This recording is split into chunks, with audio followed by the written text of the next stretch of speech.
So the sun is shining. What a beautiful autumnal morning it is here today on school site. And we are very much looking forward to the weekend. So we start with some photos of the week. And the first one fits in with our autumnal theme. That has been sent in by 2L's form teacher, Miss Lane. Squirrel with a nut on site. So thank you very much for that. And carrying on the wildlife theme, this was a remarkable photograph. So this was sent in by Mrs. Chapter, and there were some photographers following and taking photographs of orangutans in the wild, and one of them fell in and couldn't get out of the water where he'd fallen, and an orangutan came to his assistance to help him out, to try and save him. And the irony, and it's very poignant, the fact that an animal which is now on the verge of extinction because primarily of human activity will reach out that hand of friendship to those who are actually bringing about its possible extinction. So really poignant and moving photograph there. So thank you, Mrs. Chapter, for sending that in. The next one, you may have seen one of these this week. It is a harvest moon, and they are really spectacular in the sky. There have been some phenomenal sights, and if you see one of these, it's to do with how close the moon is to the Earth and atmospheric conditions. But have a look in the night sky or in the early evening, and you may well see a harvest moon looking majestic. And this links in with our final photograph this morning that came in from Mrs. Norman, one of our governors. She took this sunset down at Poole Harbour, always beautiful. I think it had a little bit of Venice about it. So thank you, Mrs. Norman, for sending that in. Some lovely photographs. Keep them coming. We always need them. We have 3 assemblies a week now, so that means we've really got to up the level of contributions, everyone. No photo is too poor quality to be considered as a photo of the week. That's all I'm saying. Email them in to me.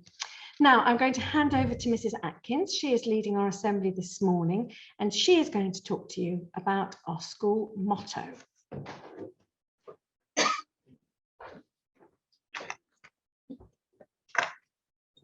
Good morning. Lovely to see you, or not to see you. So our school motto, hopefully you know, is honour before honours. And I asked some very brave, some very courageous students what they thought honour before honours meant. And this is what they said. What is the school motto? Honours before honours? What does that even mean? I don't know. I think it means to put other people before you put yourself. And honour others. What does honours before honours mean? I think it means that we should care for everyone before we care for ourselves. We think it means to honour us as a whole. Before honouring individuals. What's our school motto? Honour before honours. What does that mean? I don't really know, but my mum's been here before, so she used to say it, so it's been here for ages. It basically means honouring yourself and honouring your reputation instead of cheating and trying to get like a prize. So the word honour means to be honest, to be kind, respectful, conscientious, compassionate, true to yourself. And honours means an award or an achievement, maybe some fame or some merit. And so that's why we've chosen this as our school motto, and that we want you to be kind, to be respectful, maybe before you become famous or have some merit. So there's a very famous quote, in a world where you can be anything, be kind. And I think that in some ways sums up what we are aiming for in our honours before honours. Now, Mrs. Millwood and I had a little chat about who we thought who was famous, who has this criteria, this persona of being honourable. And so we picked 2 people who are very famous. So the first one is Marcus Rashford. You might know him as a football player, but he's also a campaigner against racism, homelessness, and child hunger, and a real driver for change in whatever he does. Here they are, you can see them now.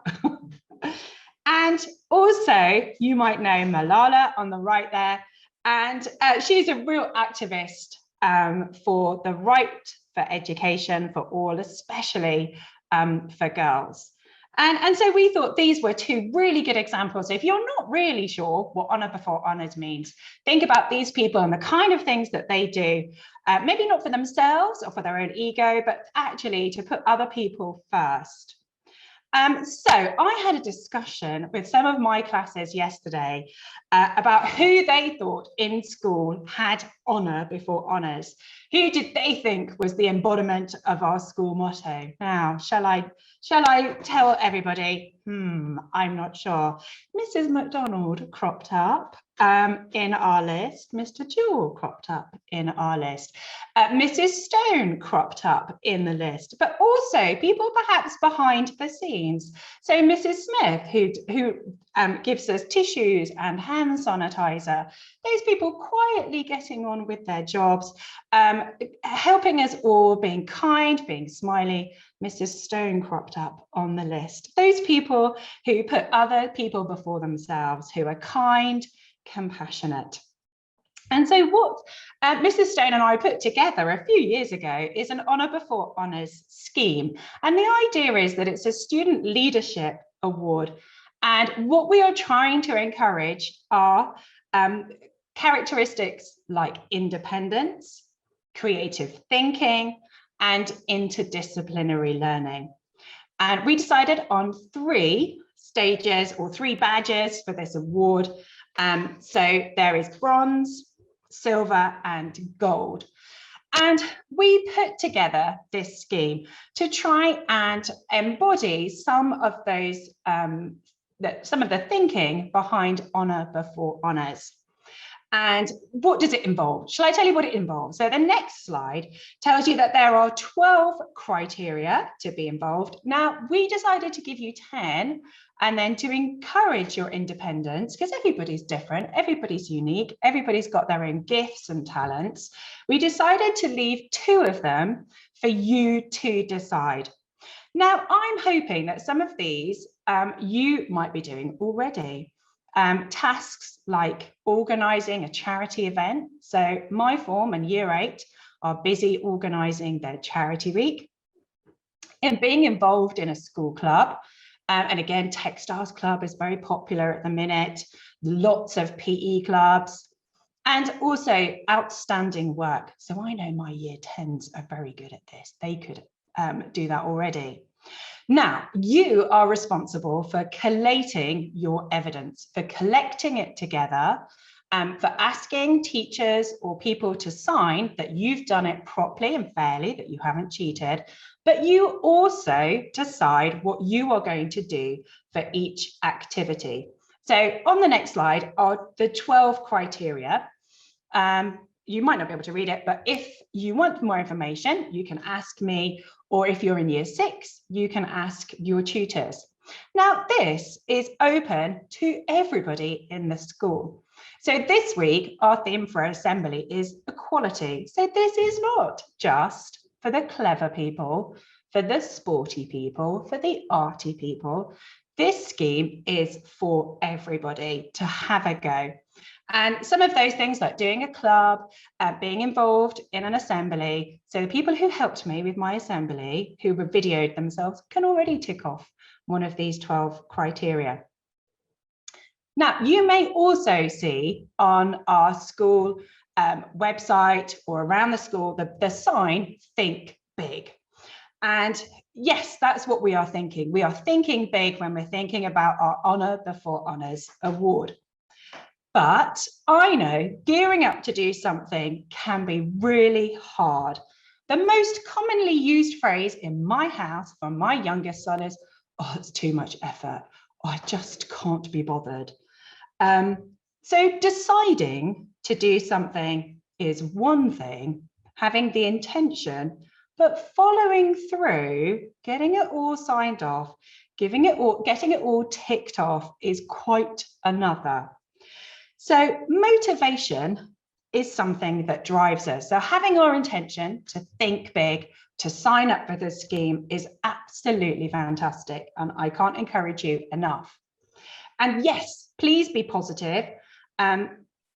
Please, kind of push yourself. But actually, sometimes having a big goal like 12 criteria can be a little bit overwhelming.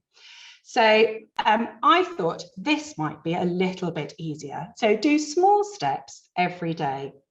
And my upper sixth geographers are actually very good at this. Don't tell them, because they'll become quite big-headed.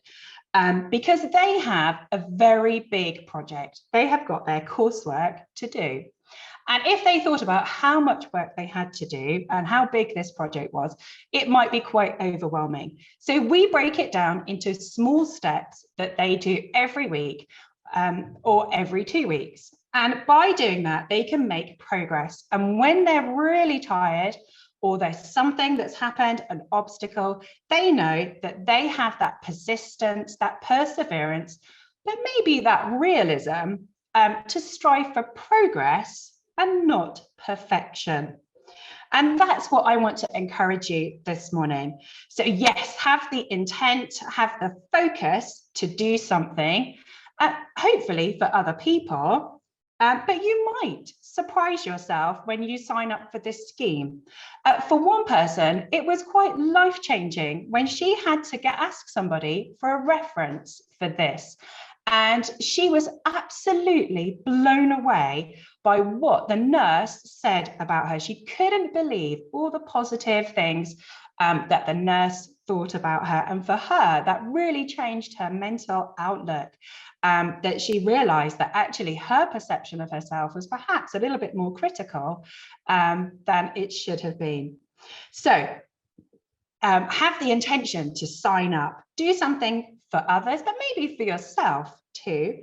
And just like Marcus Rashford and Malala, make a difference, make a change. It might not be world leading like Malala, it might not get you a Nobel Peace Prize, but Mother Teresa said this beautiful quote. She said, not all of us can do great things. So not all of us can be Marcus Rashford, but we can all do small things with great love.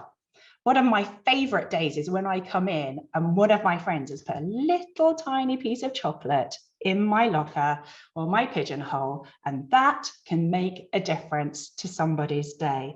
So a kind word, putting somebody first, can make a massive difference. So if you are interested in signing up, or maybe you signed up but you've not followed through and you need a little bit of motivation, please email me or come and find me. If you are in junior school, you can talk to your form teachers if you're in year 6 to find out a little bit more. And you might be surprised at the limitless potential that you have to change the world. It might not be on such a big scale as Malala, but you might have a big change by making those small steps every day in school. So I'm going to hand over to Mrs. Pugh in junior school. Thank you for listening. Hello, good morning everyone. I hope you can see I've got 2 of my heroes with me this week. So in junior school, we are doing our heroes on a Thursday morning, and my head girls are helping to give out the capes. And this morning I've got Lucy and Divyashri with me, who've been sitting here listening to Mrs. Atkins talking. And wouldn't it be amazing? I know we've done honour before honours, and it's lovely when some of the year 6 girls get involved. So I know that your form tutors will be talking to you about it, and so do sign up, and you can always carry that over. What you start in year 6, you can carry on in year 7, which is really good, and then further up the schools. That's really exciting. So this morning I'm just going to very quickly read out the names of my heroes, and then I'd like the junior school to listen really, really carefully, because I'm going to do my maths and English ambassadors. And junior school, if you hear your name called out this morning, I'd like you to come into my office, and I want to see if you can all get in here by the time I've stopped talking. All right? Okay, so first of all, heroes this week. So in 2D, my hero was, or our hero in junior school is Sienna Castle for her focus and determination. In 2L is Florence Doherty for her excellent use of time connectives. And I asked pre-prep yesterday and everybody knew what time connectives were. I was really impressed. In 1W, Rosalie Edwards has been staying on the line when she's been doing her writing. So congratulations to you. And in 1R, Charlotte, who has moved through her 3 levels of Chili Challenge in maths. In reception W, it is Divyashri, who is here with me, because she's been working hard on her sounds. And Lucy has made the most amazing imaginary face as a collage. So well done to them. And also Lucy has been a really good role model for everyone in the class. And in kindergarten, it is Isabella Badette. Now, she wasn't here yesterday, but I hope she's here today. And she's got fantastic number knowledge and she's learning how to count. So let's give them all a big round of applause, please. Congratulations to them. Thank you. Okay, junior school, are you ready? Okay, so I'm going to start with year 3. So in year 3, English ambassadors, Molly Lane and Thea Ash. So if you'd like to come down to my office now. In 4B, it's Morgan May. In 4S, Harriet Nifton. In 5P, Nadia Bose. 5M, Orla Bursey. Oh, I can hear them clapping, but I can't hear any footsteps yet. In 6MB, it's Annecy Bull. And in 6D, it's Nairn Teng. And in 6W, Bella Harris. Oh, here they come. Come on in so that you're in the picture. Okay, here they are. Brilliant. They're all arriving. And our maths ambassadors for junior school. In 3W, it's Jemima Budden. In 3V, it's Lena. In 4B, it's Delara. In 4S, Sophia Al-Jaraba. In 5P, Nieli Johnson. 5M, Poppy Robbins. 6MB, Annecy Bull. So your maths and English, Annecy, what a responsibility this term. And in 6D, it's Toller. And in 6W, Penny Hedges. So congratulations to all them. I'm going to get out of the way. Come on in. I want you to make sure that you all get into the camera. Right, you'll have to squash in. All right, so many congratulations to our maths and English ambassadors in junior school. Fantastic. Very well done. So thank you, Mrs. Holloway. Just before I go, I'd like to say a really big thank you as well to the girls in year 5 and the teachers who went to PGL last week. They know they had a fantastic trip. And also I know this week, Miss White has arranged a really interesting writing workshop with some famous Dorset writers with the Valise Noir Theatre Company. So thank you to all those staff who have done those things this week. And I hope everyone has a fantastic weekend. So goodbye from junior school. Bye. Thank you, Mrs. Pugh. That's fantastic. Wonderful achievements there. So I have a notice this morning, and it is to congratulate Jenna Tilley. So Jenna, and here she is in her new Team Bath netball kit. She was thrilled to have been selected for the Team Bath Academy Development Centre for this season, and there were 600 other applicants. And this is part of the elite training pathway, ultimately leading to playing for the England Roses. So can we congratulate Gianna? Brilliant, well done. And I'm going to head over now to head girl, Georgia Spriggs, who's going to tell us about our plans for harvest. Are you there, Georgia? Good morning. Good morning. This year's Harvest Festival celebration will happen on Friday, the 8th of October. We will be collecting food donations for the Harvest Festival, so we will all have a chance to help the Women's Refuge with our donations. On Monday, the 27th of September, there will be donation boxes in everyone's form room, and they will stay there until the Harvest Festival. So please do remind your parents to pick up some extra non-perishable food items next time they go to the shop. If you are unsure about anything, there will be posters around school with all of the dates and some ideas of the kind of things you can donate. Thank you. Thank you very much, Georgia. So we're looking forward to that, and we're going to have our big Harvest Festival service next Friday. Now, I have 2 senior school notices. A reminder for all senior pupils that blazers are to be worn at all time around school, please. So not to be put in the lockers, but we expect as part of your uniform that your blazers should be worn. And open day, thank you to the 50 senior pupils who have signed up so far to help us on open day until 7 o'clock, but we need more. We need double that number. We need 100 helpers at least. So there are well over 350 of you. I've only had 100 replies back. Please, please send those replies in, talk to your parents. We really need your help, and we need to plan for that day. It's always a fantastic event here at senior school. Right, I think, Jonathan, your moment has come. Are you there, Reverend Burke? I am indeed. Nice to be with you all. And so we pray, in all that we do, O God, help us to put others before ourselves, to be kind and compassionate, living out our school motto of honour before honours. We ask this in the name of the compassionate and caring Jesus Christ. Amen. Amen. And can we give Mrs. Atkins a big round of applause for doing her assembly? Well done. Well done. Have a fantastic weekend, everybody. Bye.